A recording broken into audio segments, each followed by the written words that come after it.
A lot of stuff is honestly about 10 years too late. You know, the way the world's gone in the last 10 years and the way society has been, even the last 20 years.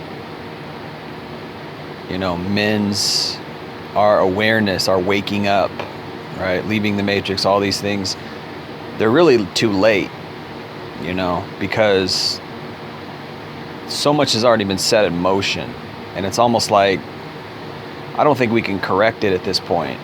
Things are too saturated. I would say that one of the most healthy, positive things that we have today is the red pill truths, the truths that we speak of, but they're not incredibly popular, but I think they are gaining a lot of traction. And I think they're spreading. I really do. I really, really do. But the problem is what second wave and third wave feminism has done, and Marxism, and even I would say the political parties, the two sides of the American coin, right? The Democrat Republican crap, all that is worked against a strong society. We've got a wonderful constitution. I was talking about this in one of the videos that I just uploaded maybe a week or so ago. We got a wonderful constitution. Our constitution is fantastic. They did an absolutely great job on that. And they're even trying to take that down now. People are saying, oh, well, the founding fathers of America were racist and they had slaves, so therefore the Constitution should be taken down. No, the Constitution in and of itself is fantastic. All men are created equal, right? Now we know they did some other bullshit, right, with the slaves, and black people were only 1/3 of a regular human being, and women were only 2/3 as far as the votes are concerned. Some weird shit, right? But the Constitution doesn't really say that. The Constitution says all men are created equal. The Constitution is fantastic, which is what makes our country so great, and the freedoms that we have. Of course, we've got insane laws. We've got great amount of laws and legislation, and the more laws and legislation you have, in a way, the less free you are, but also, maybe it keeps people in line, but it's hard to overcome that. It's just a part of growing up in America, is that mind state that, damn, I could be doing something wrong. I got to be careful, woo, because there's so much legislation, so much laws. And you should know the law. It would benefit you to know laws, right? Study legislation, study laws. That would benefit you.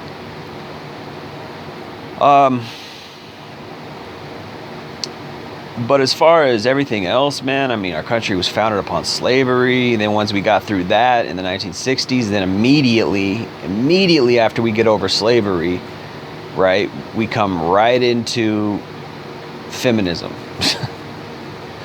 So it's like we can't win for losing in America. Like, we got such great country, we got such great things going for us, and then we got such really downright negative crap going for us. Like, slavery was a horrible stain on the fabric of our country. But then we just go right from that right into feminism, right into second wave feminism, which basically says, yeah, your women can be whores. Yeah, go out and sleep around, have your fun. No one should judge you for being a slut.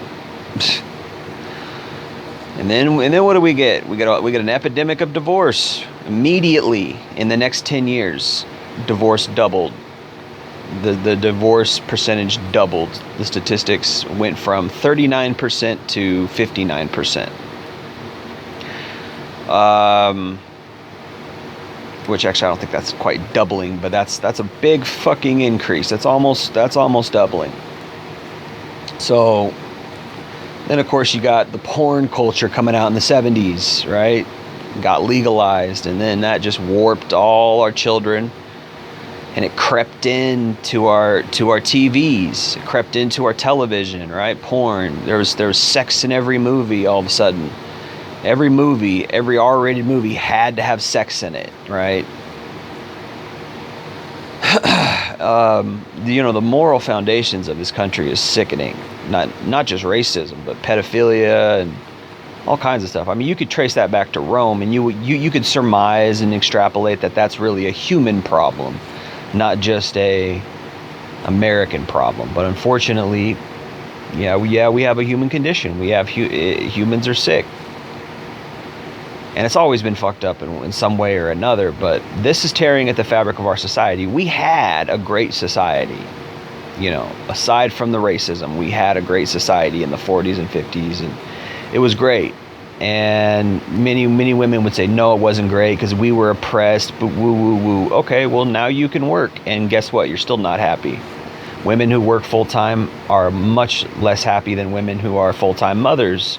It's just a fact. It's a statistical fact. So, okay, you got your freedom, but at what cost? The family unit's been distorted. The family unit's been messed up, right? So now men are waking up. Now men are saying, hey, wait a minute. I don't have to just be a tool. I don't have to just be a means to an end, utility. I don't have to just be a provider. I'm not an ATM. And men are waking up, and they're going MGTOW, and they're going red pill en masse. And the truths that we speak are a reality. It's really real. But it's about 20 years too late. We should have woke up right away. But see, I think the reason why we didn't was because it took a few years for feminism, the effects of feminism, to come full circle. Now we got generational damage. Now we got generational,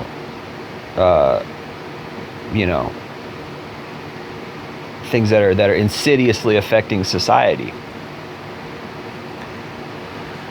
from second and third wave feminism.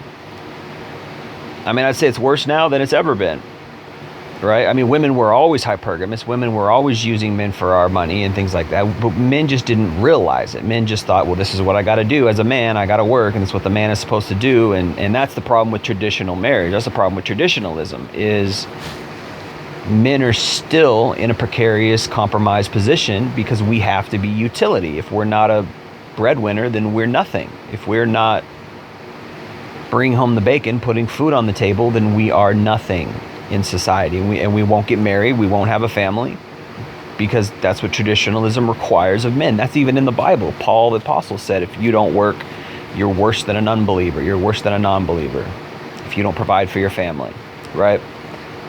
That's even in the Bible, and you could trace it back, and even God said, man will work by the sweat of his brow, right? It's what God said in Genesis. Actually, working was a curse. If people really want to know, if you go back to Genesis and read the Bible correctly, working was a curse. God said, you will toil, right? Of course, Jesus came out in the New Testament and said, all you who are heavy burdened and toil, come unto me, and I will give you rest. Take my yoke upon you, because my yoke is easy and my burden is light. Okay, that's fine. But women haven't adopted that. Women haven't said, yeah, you're right. Men don't have to work. Men don't have to toil. No, they still want their man to bring home the bacon. If he doesn't provide, he's nothing. If he can't give her a house and support her children, he's a loser. He's nobody. This is female nature. So we are catching up as a society. In the manosphere, men are catching up as a group. We're starting to wake up to this and realize, hey, wait a minute. Female nature's kind of fucked up. It's putting these demands on me that I don't want put on me. These women are insidious, they're evil, they're taking us to court, they're lying, they're cheating, they're all these things that are coming out from the red pill truths.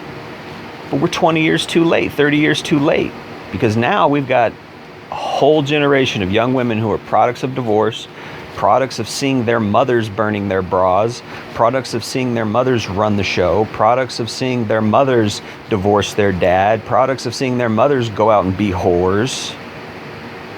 I mean, being a stepdad is really your only choice now, basically. Be a stepdad or be single, right? How many women out there don't have kids? I'd say there's more women that have kids than don't have kids. There's more single mothers than single women. And I'd say at a certain age, the single women category drops off drastically. Over age 25, the single women is probably pretty low. It's mostly just single moms. Go on any dating site, single mom, single mom, single mom, single mom, single mom, single mom. And it's gotten worse the last 5 years, last 10 years. It's gotten worse.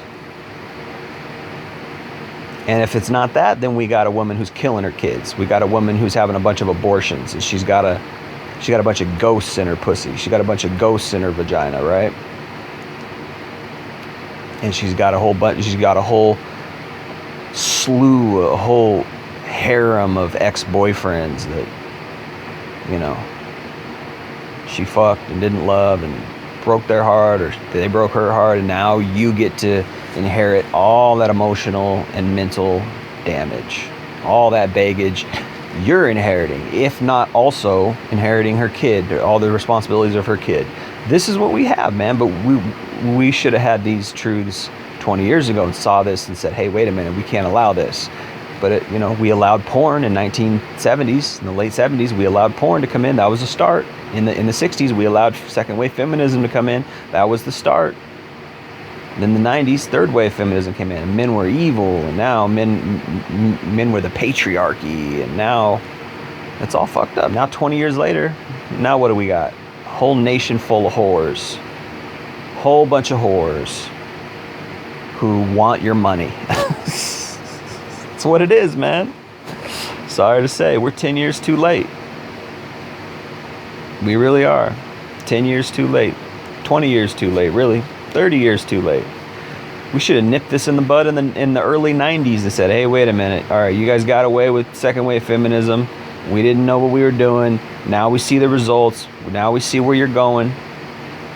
But see, the devil works in stages. The devil is clever, right? He knows he can't just shoo all that in right away. He's got to take 40, 50 years to ruin a nation. I can't even say we're a Christian nation anymore, although statistically we have a lot. I think we're mostly Christian in America, statistically. But people will say they're Christian, but there's a difference between saying you're a Christian on paper and actually practicing Christianity, actually practicing being a Christian. There's a big difference there. Anyway, that's about it, man. That's all I gotta say for right now. Keep listening, stay tuned. Hope we can get this figured out with these red pill truths and maybe get some things changed in society. It's been Jay Lee with Northwest Podcast. Peace.